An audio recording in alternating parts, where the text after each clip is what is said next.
This lecture, entitled An Attractive Dichotomy, is going to be an introduction into magnetism. The quote that we have says, "Without contraries is no progression. Attraction and repulsion, reason and energy, love and hate are necessary to the human existence." It's a famous quote by William Blake. So now we should be able to take this and relate this to magnetism. You have a couple of things. Number one, you should be able to identify examples of everyday uses for magnets. You should be able to understand why holding a magnet is close to a computer hard drive is dangerous, and you should be able to understand the origins of magnetic properties when you're finished with this lecture. Now, here's some things you should already know. You should already know that magnets have forces. Okay, you have been studying magnets since first and second grade, and you should know that they attract to one another and they repel from one another based on what side of the magnet you put in a different location. Okay, magnets have two sides. You should be familiar with that. There's a north pole and a south pole, and that magnets are very, very, very cool. They're very you can do a lot of things with that. Like if you take a look at this picture, people used to think that you could manipulate somebody's aura with a magnetic field, and by taking magnets, you can kind of rearrange their thoughts, their personalities, kind of how they are. Now we know that's not true now, but magnets have a great deal to do with our modern life. So here's what we learned in the lab. We learned that magnets have a field around them, something that surrounds them and lines up particles around them. In fact, we said that you can actually map these magnetic fields using iron filings. If you put iron filings around it, if you look, whenever you see the way these things line up, they indicate if I put something here that's metal, it's going to line up that way. It's going to point towards a certain direction of the magnet. Okay. We also learned that the magnetic field puts forces on an object. So if you turn something, like say if you turn a piece of metal that faces a different direction than it should according to the magnetic field will actually turn that piece so that it aligns the proper way with the magnetic field. Okay.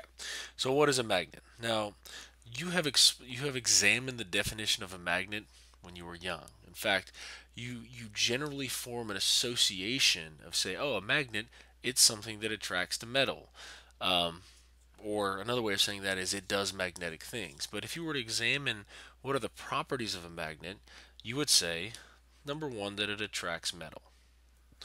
Okay, number two, so you would say that it attracts metal. Okay, and there's a specific type of metal that it would relate to. Okay, and that specific type of metal is something that generally includes iron. There are a couple of other things that are what is called ferromagnetic that we'll examine later, but really iron is the main one. And two, you should say that they attract or repel other magnets.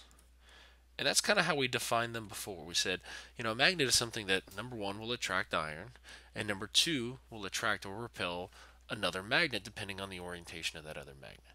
Well, you can see the problem with this definition is it actually defines what a magnet is by what it does, but it doesn't say why it is that way. So let's look at the idea of a magnet in a little bit more detail. You have the idea of a pole. A pole is what you have, there are opposite sides of a particular magnet. Now, the reason why you have a pole, a north and a south pole, is that we have what are called magnetic domains. Okay, we'll explore this a little bit later, but you have the idea of magnetic domains. And what it means is in the north side of the magnet, all of the magnetic domains align in a certain direction. Okay, I'm drawing them to the right just kind of as an easy thing. Okay, they all align in a certain direction. When you get to the other side, to the south magnetic pole, they all align in the opposite direction. So that's why we have the north side and the south side of a magnet. Now it turns out that if you have two north magnets right next to each other, okay, those types of magnets will repel from each other. Very, very similar to what we saw in Coulomb's law. Whenever you have two negative charges next to each other, they will repel. If you have two positive charges next to each other, they will repel. It's the same idea with magnetic poles. Okay. Another key idea with a pole is that you can never cut a magnetic pole in half. Okay, if you were to cut a magnetic pole, if you were to cut this iron in half somehow, if you were to do that, what you would do is you would create two smaller magnets. So you would create a south magnet and a north magnet, and a south magnet and a north magnet. Now, these two magnets independently would be weaker than the original magnet that you had, but you can't have what is called a magnetic monopole at this point. Okay, so it won't work that way. And it turns out that you could actually recombine these magnets together because those two would attract. Now, it wouldn't have the same strength, and I don't recommend that you cut your magnets in half, but it can be done. Now, the reason why we actually call it a North Pole and a South Pole has more to do with a history sort of lesson than any sort of scientific reason. The Earth has a magnetic field, and they saw that one of these poles of a magnet pointed north, or almost north, and the other one pointed south. So, because of that, that's why they get their names North and South. There's really no scientific reason other than the sense that they are opposites. Okay, because so you can think of a North Pole like opposite sides of the same coin. Like we said, North can't be separated from South. They're basically the same thing with a different orientation. Now, it turns out that there is a magnetic force that is associated with this. Okay, you can push or pull any sort of magnetic material, and like we said, the main element is iron. You can also have nickel, cobalt, and gadolinium, but really, this main source of most of the magnetic materials that we look at is iron. Okay. Now there is a magnetic force that your teacher may be interested in you actually doing a calculation for, and it will involve something called the magnetic field, which is B. I will tell you that the magnetic field has a force and is related to a charge, the velocity of a particle. Okay, you can look at these sorts of things, the relationships of charge and magnetic fields.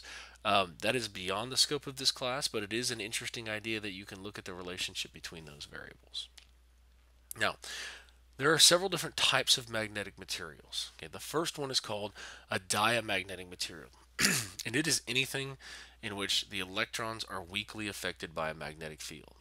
Okay, so if you have an electron over here and it's somehow weakly affected by a north and a south here, that's what's called a diamagnetic material. Now you also have what's called a paramagnetic material, and that is anything that has unpaired electrons that are somewhat affected by magnetic fields. So for example, you have in chemistry, let's say nitrogen. Nitrogen has a 1s, a 2s, and then it's got some other, let's change the color so we can see it. So you have one electron, two electrons, one electrons, two electrons. And then in what's called the 2p orbital, you have a 2px, a 2py, and a 2pz. And if you don't remember this from chemistry, that's okay. What you need to know is that nitrogen has 7 electrons. And because of some of the quantum mechanical principles, you have an electron here, and an electron here. These three things are unpaired electrons. Now, if these unpaired electrons are put into a magnetic field, that can align them all up, it can align them all down, or in the absence of a magnetic field, you can have a mixture of the two. So that's an example of a paramagnetic material. Okay, now a ferromagnetic material is what you think of when you think of a magnet. And that's one of the things that has its own magnetic field. In other words, it doesn't require an outside magnet to turn it into a magnet. These ones right here require an outside magnet in order to align them and turn them into magnets. So now the question is why do you have these things be magnetic? And like we said, it all has to do with the alignment or the electron configuration. If you were to look at it, the electron configuration for iron, nickel and cobalt are very similar. You have this idea that you have these unpaired electrons. Okay, those unpaired electrons allow you to affect the magnetic field. There's something called a magnetic quantum number, and that's beyond what we're going to do. But it's the fact that these electrons are aligned, either in an up orientation or a down orientation. For most elements, you see something like this, where the up spin and the down spin cancel each other out, so there's no net magnetic field.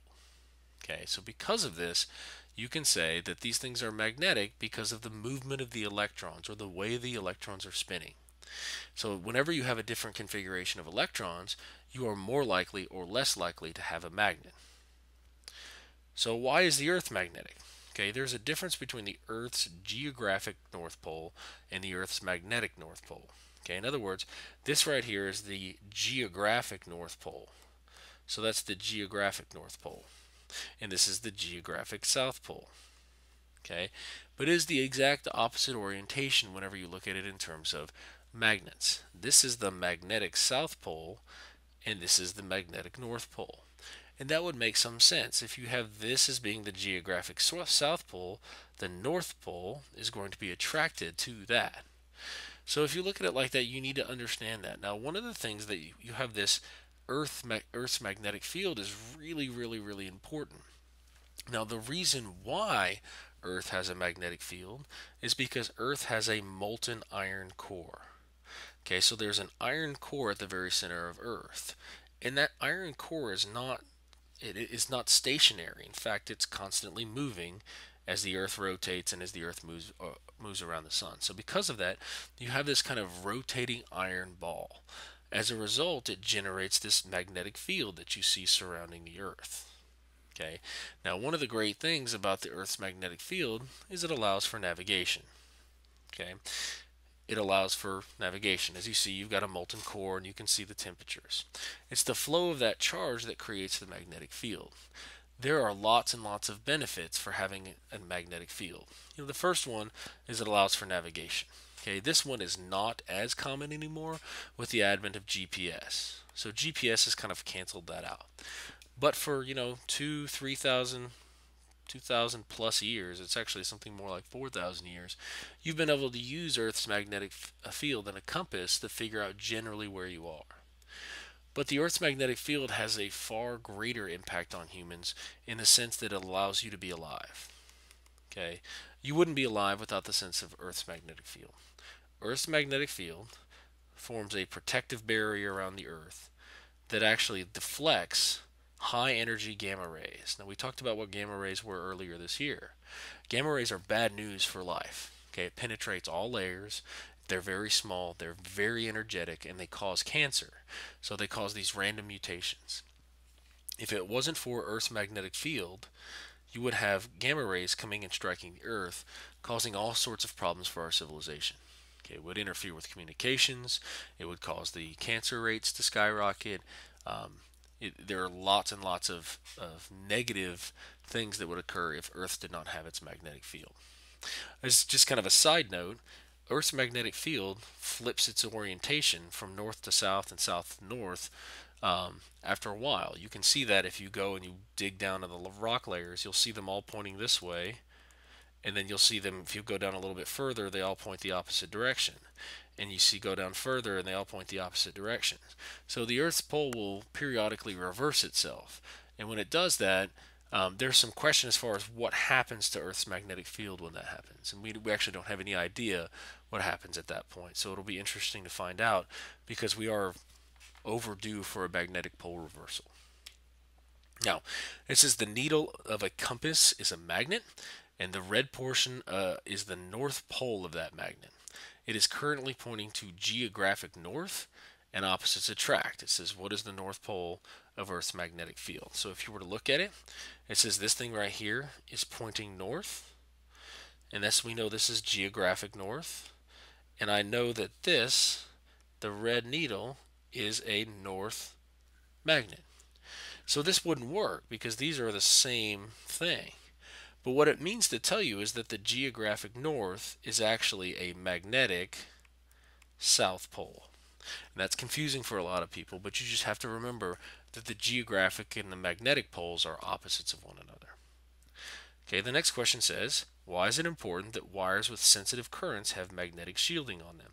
And you see this as a plastic coating, and then you see it as an additional coating right there. And the reason for that is magnetic fields are created by moving electrical charges.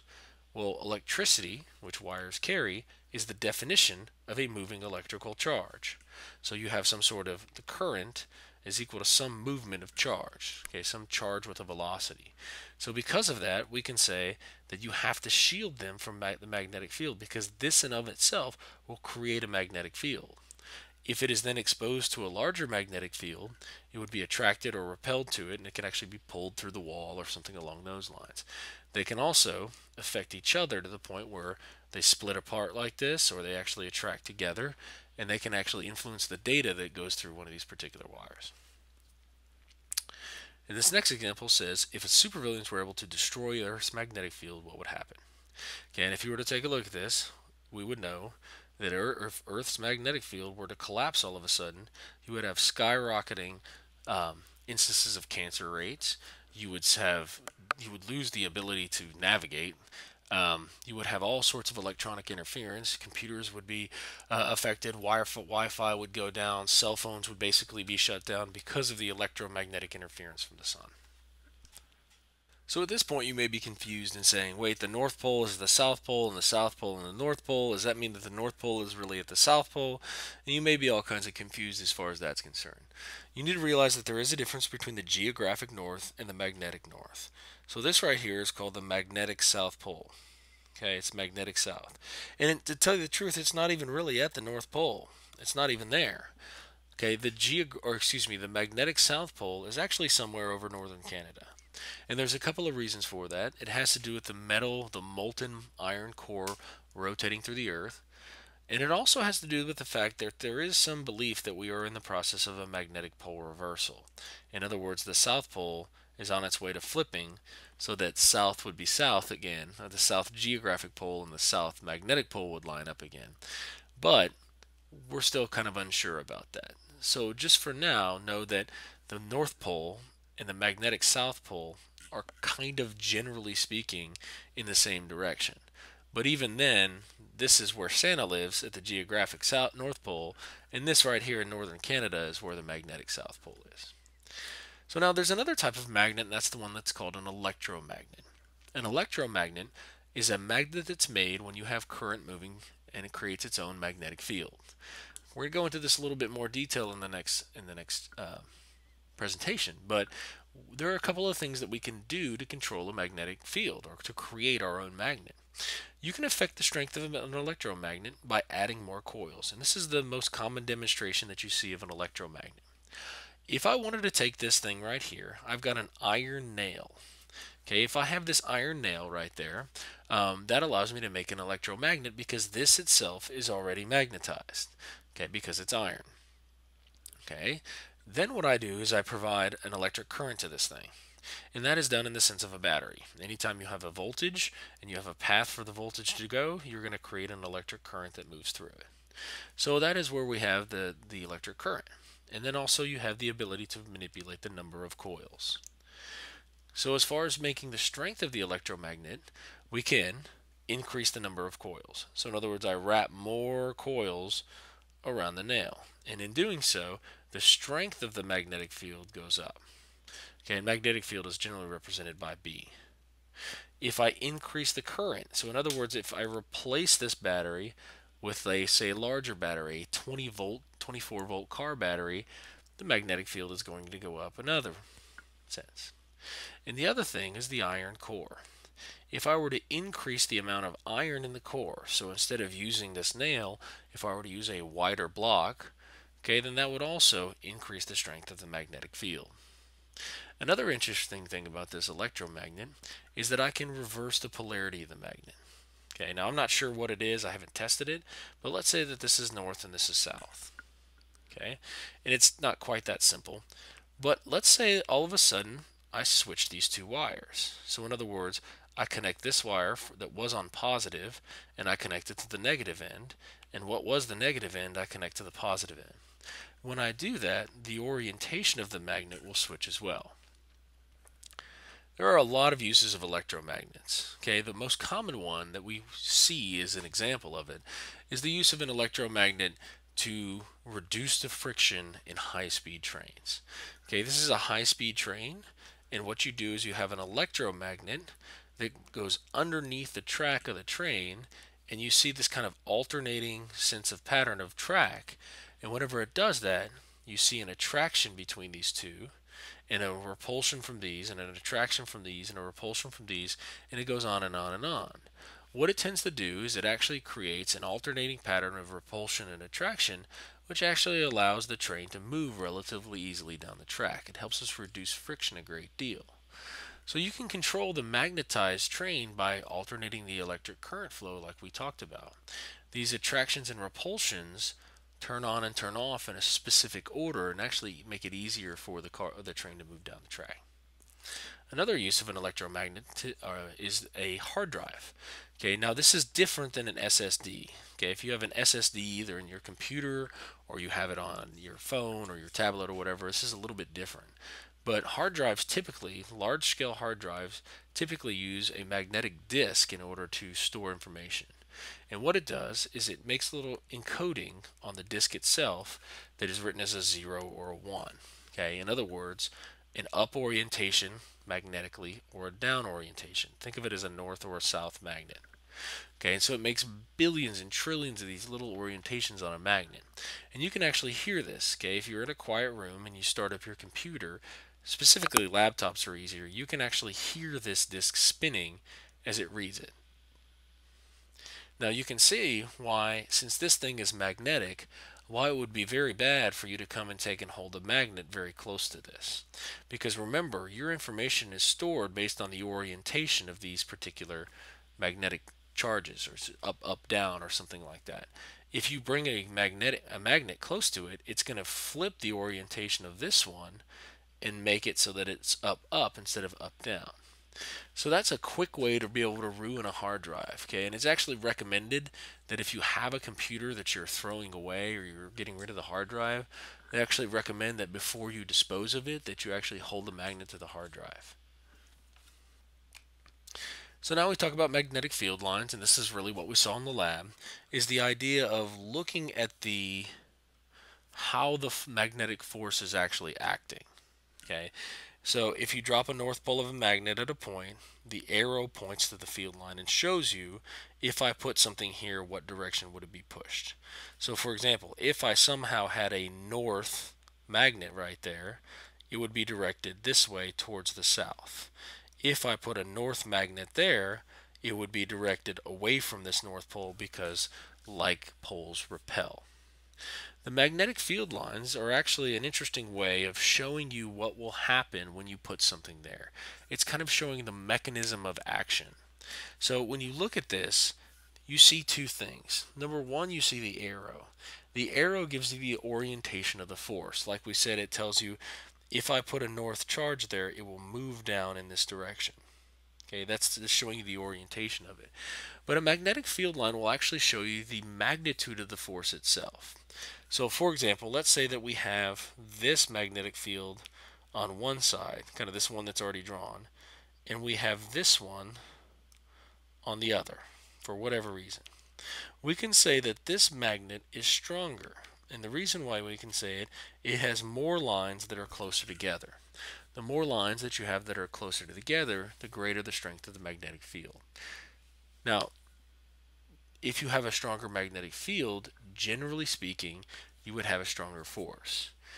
Now, it turns out that when you look at it, if we kind of erase our example, you can see that where the lines are the closest together is at the poles.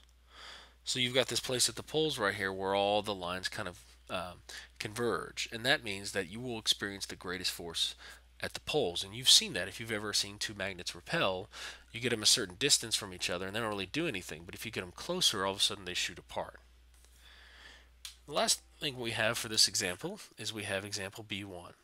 It says draw the magnetic field lines for two magnets next to each other, and it says label the poles and the direction of the arrows. So if we want to take a look at it, we say we've got two magnets that are next to each other. Now it depends on how you draw this to see what your magnetic field is going to look like.